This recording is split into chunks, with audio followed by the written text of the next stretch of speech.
श्री कृष्ण गोविंद हरे मुरारी, हे नाथ नारायण वासुदेवा। भगवान श्री कृष्ण की कृपा आप पर और आपके परिवारजनों पर सदा बनी रहे। श्रीमद् भागवत महापुराण प्रथम स्कंद 19वां अध्याय, परीक्षित का अनशन व्रत और सुखदेव जी का आगमन। सूत जी कहते हैं, राजधानी में पहुंचने पर राजा परीक्षित को अपने उस निंदनीय कर्म के लिए बड़ा पश्चाताप हुआ। वो अत्यंत उदास हो गए और सोचने लगे, मैंने निरपराध एवं अपना तेज छिपाए हुए ब्राह्मण के साथ अन्यार्य पुरुषों के समान बड़ा नीच व्यवहार किया। ये बड़े खेद की बात है। अवश्य ही उन महात्मा के अपमान के फलस्वरूप शीघ्र से शीघ्र मुझ पर कोई घोर विपत्ति आएगी। मैं भी ऐसा ही चाहता हूँ, क्योंकि उससे मेरे पाप का प्रायश्चित हो जाएगा और फिर कभी मैं ऐसा काम करने का दुस्साहस नहीं करूँगा। ब्राह्मणों की क्रोधाग्नि आज ही मेरे राज्य, सेना और भरे पूरे खजाने को जलाकर खाक कर दे, जिससे फिर कभी मुझ दुष्ट की ब्राह्मण, देवता और गौओं के प्रति ऐसी पाप बुद्धि न हो। वो इस प्रकार चिंता कर ही रहे थे कि उन्हें मालूम हुआ ऋषि कुमार के श्राप से तक्षक मुझे डसेगा। उन्हें वो धधकती हुई आग के समान तक्षक का डसना बहुत भला मालूम हुआ। उन्होंने सोचा कि बहुत दिनों से मैं संसार में आसक्त हो रहा था, अब मुझे शीघ्र वैराग्य होने का कारण प्राप्त हो गया। वो इस लोक और परलोक के भोगों को तो पहले से ही तुच्छ और त्याज्य समझते थे। अब उनका स्वरूप पद त्याग करके भगवान श्री कृष्ण के चरण कमलों की सेवा को ही सर्वोपरि मानकर आमरण अनशन व्रत लेकर वो गंगा तट पर बैठ गए। गंगा जी का जल भगवान श्री कृष्ण के चरण कमलों का वो पराग लेकर प्रवाहित होता है, जो श्रीमती तुलसी की गंध से मिश्रित है। यही कारण है कि वो लोकपालों के सहित ऊपर नीचे के समस्त लोकों को भी पवित्र करती हैं। कौन ऐसा मरणासन्न पुरुष होगा जो उनका सेवन न करेगा। इस प्रकार गंगा जी के तट पर आमरण अनशन का निश्चय करके उन्होंने समस्त आसक्तियों का परित्याग कर दिया और वो मुनियों का व्रत स्वीकार करके अनन्य भाव से श्री कृष्ण के चरण कमलों का ध्यान करने लगे। उस समय त्रिलोकी को पवित्र करने वाले बड़े बड़े महानुभाव ऋषि मुनि अपने शिष्यों के साथ वहां पधारे। संतजन प्राय तीर्थ यात्रा के बहाने स्वयं उन तीर्थ यात्रों को ही पवित्र करते हैं। उस समय वहां पर अत्रि, वशिष्ठ, च्यवन, शरद्वान, अरिष्टनेमि, भृगु, अंगिरा, पराशर, विश्वामित्र, परशुराम, उत्तथ्य, इंद्रप्रमद, इद्मवाह, मेधातिथि, देवल, आरिष्टिशेण, भारद्वाज, गौतम, पिप्लाद, मैत्रेय, और्व, कवश, अगस्त्य, भगवान व्यास, नारद तथा इनके अतिरिक्त और भी कई श्रेष्ठ देवर्षि, महर्षि तथा अरुणादि राजर्षियों का शुभागमन हुआ। इस प्रकार विभिन्न गोत्रों के मुख्य मुख्य ऋषियों को एकत्र देखकर राजा ने सबका यथा योग्य सत्कार किया और उनके चरणों पर सिर रखकर वंदना की। जब सब लोग आराम से अपने अपने आसनों पर बैठ गए, तब महाराज परीक्षित ने उन्हें फिर से प्रणाम किया और उनके सामने खड़े होकर शुद्ध हृदय से अंजलि बांधकर वो जो कुछ कहना चाहते थे उसे सुनाने लगे। राजा परीक्षित ने कहा, अहो, समस्त राजाओं में हम धन्य हैं, धन्यतम हैं, क्योंकि अपने शील स्वभाव के कारण हम आप महापुरुषों के कृपा पात्र बन गए हैं। राजवंश के लोग प्राय निंदित कर्म करने के कारण ब्राह्मणों के चरण धोवन से दूर पड़ जाते हैं। ये कितने खेद की बात है। मैं भी राजा ही हूँ। निरंतर गेह देह में आसक्त रहने के कारण मैं भी पाप रूप ही हो गया हूँ। इसी से स्वयं भगवान ही ब्राह्मण के श्राप के रूप में मुझ पर कृपा करने के लिए पधारे हैं। ये श्राप वैराग्य उत्पन्न करने वाला है, क्योंकि इस प्रकार के श्राप से संसारासक्त पुरुष भयभीत होकर विरक्त हो जाया करते हैं। ब्राह्मणों, अब मैंने अपने चित्त को भगवान के चरणों में समर्पित कर दिया है। आप लोग और माँ गंगा जी की शरणागत जानकर मुझ पर अनुग्रह करें।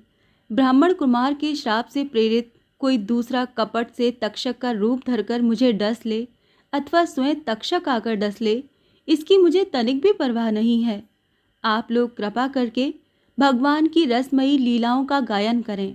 मैं आप ब्राह्मणों के चरणों में प्रणाम करके पुनः यही प्रार्थना करता हूँ कि मुझे कर्मवश चाहे जिस योनि में जन्म लेना पड़े, भगवान श्री कृष्ण के चरणों में मेरा अनुराग हो, उनके चरणाश्रित महात्माओं से विशेष प्रीति हो और जगत के समस्त प्राणियों के प्रति मेरी एक सी मैत्री रहे, ऐसा आप आशीर्वाद दीजिए।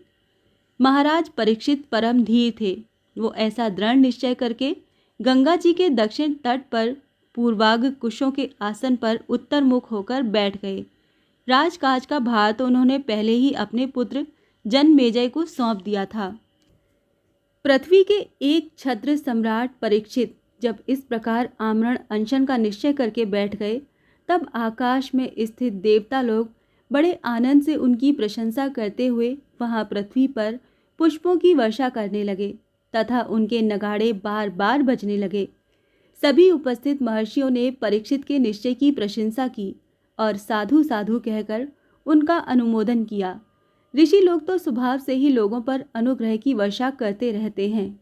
यही नहीं, उनकी सारी शक्ति लोग पर कृपा करने के लिए ही होती है। उन लोगों ने भगवान श्री कृष्ण के गुणों से प्रभावित परीक्षित के प्रति उनके अनुरूप वचन कहे। राजर्षि शिरोमणे, भगवान श्री कृष्ण के सेवक और अनुयायी आप पांडु वंशियों के लिए ये कोई आश्चर्य की बात नहीं है, क्योंकि आप लोगों ने भगवान की सन्निधि प्राप्त करने की आकांक्षा से उस राज सिंहासन का एक क्षण में ही परित्याग कर दिया, जिसकी सेवा बड़े बड़े राजा अपने मुकुटों से करते थे। हम सब तब तक यहीं रहेंगे जब तक ये भगवान के परम भक्त परीक्षित अपने नश्वर शरीर को छोड़कर माया दोष एवं शोक से रहित भगवत धाम में नहीं चले जाते। ऋषियों के ये वचन बड़े ही मधुर, गंभीर, सत्य और समता से युक्त थे। उन्हें सुनकर राजा परीक्षित ने उन योग मुक्त मुनियों का अभिनंदन किया और भगवान के मनोहर चरित्र सुनने की इच्छा से ऋषियों से प्रार्थना की। महात्माओं, आप सब ओर से यहाँ पधारे हैं। आप सत्यलोक में रहने वाले मूर्तिमान वेदों के समान हैं। आप लोगों का दूसरों पर अनुग्रह करने के अतिरिक्त जो आपका सहज स्वभाव ही है, इस लोक या परलोक में और कोई स्वार्थ नहीं है। विप्रवरों, आप लोगों पर पूर्ण विश्वास करके मैं अपने कर्तव्य के संबंध में ये पूछने योग्य प्रश्न करता हूँ। आप सभी विद्वान परस्पर विचार करके बतलाइए कि सबके लिए सब अवस्थाओं में और विशेष करके थोड़े ही समय में मरने वाले पुरुषों के लिए अंतःकरण और शरीर से करने योग्य विशुद्ध कर्म कौन सा है। इस जगह राजा ने ब्राह्मणों से 2 प्रश्न किए हैं। पहला प्रश्न ये है कि जीव को सदा सर्वदा क्या करना चाहिए, और दूसरा ये कि जो थोड़े ही समय में मरने वाला है उनका क्या कर्तव्य है। ये ही 2 प्रश्न उन्होंने श्री सुखदेव जी से भी किए और क्रमशः इन्हीं दोनों प्रश्नों का उत्तर द्वितीय स्कंद से लेकर 12 पर्यंत श्री सुखदेव जी ने दिया है। उसी समय पृथ्वी पर स्वेच्छा से विचरण करते हुए किसी की कोई उपेक्षा न रखने वाले व्यास नंदन भगवान श्री सुखदेव जी महाराज वहाँ प्रकट हो गए। वो वर्ण अथवा आश्रम के बाह्य चिन्हों से रहित एवं आत्मानुभूति में संतुष्ट थे। बच्चों और स्त्रियों ने उन्हें घेर रखा था। उनका वेश अवधूत का था। 16 वर्ष की अवस्था थी। चरण, हाथ, जंघा, भुजाएं, कंधे, कपोल और अन्य सब अंग अत्यंत सुकुमार थे। नेत्र बड़े बड़े और मनोहर थे। नासिका कुछ ऊंची थी, कान बराबर थे। सुंदर भौहें थीं। इनसे मुख बड़ा ही शोभायमान हो रहा था। गला तो मानो सुंदर शंख ही था। हंसली ढकी हुई, छाती चौड़ी और उभरी हुई, नाभि भंवर के समान गहरी और उदर बड़ा ही सुंदर त्रिवली से युक्त था। लंबी लंबी भुजाएं थीं। मुख पर घुंघराले बाल बिखरे हुए थे। इस दिगंबर वेश में श्रेष्ठ देवता के समान वो तेजस्वी जान पड़ते थे। श्याम रंग था। चित्त को चुराने वाली भरी जवानी थी। वो शरीर की छटा और मधुर मुस्कान से स्त्रियों को सदा ही मनोहर जान पड़ते थे। यद्यपि उन्होंने अपने तेज को छिपा कर रखा था, फिर भी उनके लक्षण जानने वाले मुनियों ने उन्हें पहचान लिया और वो सब के सब अपने अपने आसन छोड़कर उनके सम्मान के लिए उठ खड़े हुए। राजा परीक्षित ने अतिथि रूप से पधारे हुए श्री सुखदेव जी को सिर झुकाकर प्रणाम किया और उनकी पूजा की। उनके स्वरूप को न जानने वाले बच्चे और स्त्रियां उनकी ये महिमा देखकर वहां से लौट गए। सबके द्वारा सम्मानित होकर श्री सुखदेव जी श्रेष्ठ आसन पर विराजमान हुए। ग्रह, नक्षत्र और तारों से घिरे हुए चंद्रमा के समान ब्रह्मर्षि, देवर्षि और राजर्षियों के समूह से आवृत श्री सुखदेव जी अत्यंत शोभायमान हुए। वास्तव में वो महात्माओं के भी आदरणीय थे। जब प्रखर बुद्धि श्री सुखदेव जी शांत भाव से बैठ गए, तब भगवान के परम भक्त परीक्षित ने उनके समीप आकर और चरणों पर सिर रखकर प्रणाम किया। फिर खड़े होकर हाथ जोड़कर नमस्कार किया। उसके पश्चात बड़ी मधुर वाणी से उनसे ये पूछा। परीक्षित ने कहा, ब्रह्म स्वरूप भगवान, आज हम बड़भागी हुए, क्योंकि अपराधी क्षत्रिय होने पर भी हमें संत समागम का अधिकारी समझा गया। आज कृपा पूर्वक अतिथि रूप से पधार कर आपने हमें तीर्थ के तुल्य पवित्र बना दिया। आप जैसे महात्माओं के स्मरण मात्र से ही गृहस्थों के घर तत्काल पवित्र हो जाते हैं। फिर दर्शन, स्पर्श, पाद प्रक्षालन और आसन दानादि का सुअवसर मिलने पर तो कहना ही क्या। महायोगिन, जैसे भगवान विष्णु के समान दैत्य लोग नहीं ठहरते, वैसे ही आपकी सन्निधि से बड़े बड़े पाप भी तुरंत नष्ट हो जाते हैं। अवश्य ही पांडवों के सुहृदय भगवान श्री कृष्ण मुझ पर अत्यंत प्रसन्न हैं। उन्होंने अपने फुफेरे भाइयों की प्रसन्नता के लिए उन्हीं के कुल में उत्पन्न हुए मेरे साथ भी अपनेपन का व्यवहार किया है। भगवान श्री कृष्ण की कृपा न होती तो आप सरीखे एकांत वनवासी अव्यक्त गति परम सिद्ध पुरुष स्वयं पधार कर इस मृत्यु के समय हम जैसे प्राकृत मनुष्यों को क्यों दर्शन देते। आप योगियों के परम गुरु हैं, इसीलिए मैं आपसे परम सिद्धि के स्वरूप और साधन के संबंध में प्रश्न कर रहा हूँ। जो पुरुष सर्वथा मरणासन्न है, उसको क्या करना चाहिए?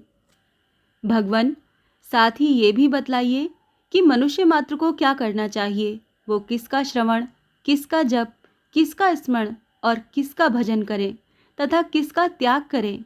भगवत स्वरूप मुनिवर, आपका दर्शन अत्यंत दुर्लभ है, क्योंकि जितनी देर एक गाय दुही जाती है गृहस्थों के घर पर, उतनी ही देर भी तो आप नहीं ठहरते। सूत जी कहते हैं, जब राजा ने बड़ी ही मधुर वाणी में इस प्रकार संभाषण एवं प्रश्न किए, तब समस्त धर्मों के मर्मज्ञ व्यास नंदन भगवान श्री सुखदेव जी उनका उत्तर देने लगे। श्रीमद् भागवत महापुराण प्रथम स्कंद यहाँ समाप्त होता है। हरिओम तत्सत।